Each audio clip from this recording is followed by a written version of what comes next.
Who is the cheeky, well-dressed 18th century gentleman in this meme, and what were his ties to Marie Antoinette?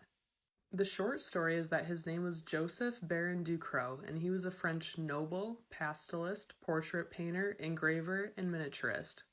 Ducrot was born on June 26, 1735 in Nancy, France. He originally trained under his father, who was also a painter, before leaving for Paris at the age of 25 to pursue a more formal training. Under such greats such as Maurice Quentin de la Tour and Jean-Baptiste Gros, Ducrot refined his skills and developed his own style. Ducrot's big break came in 1769 at the age of 34 when he traveled to Vienna to paint a portrait of Louis XVI's future bride Marie Antoinette.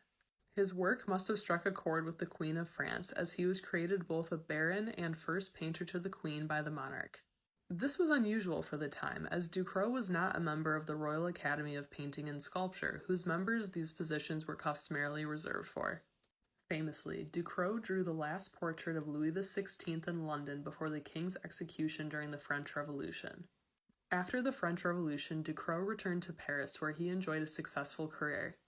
At his residence, he entertained many influential artists, musicians, and creatives who commissioned portraits from him. In addition to traditional portraits, Ducrot was known for breaking the mold of traditional styles.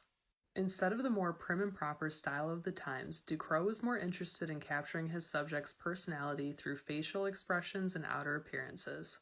Many of these styles of work were self-portraits in which Ducrot can be seen yawning, asking for silence, or most famously, pointing at the observer and laughing.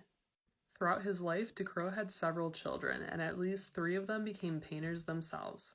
Much of his work still exists, and it's hung in some of the most famous art museums in the world. Ducrot's work is appreciated by both visitors of the Louvre and memers alike.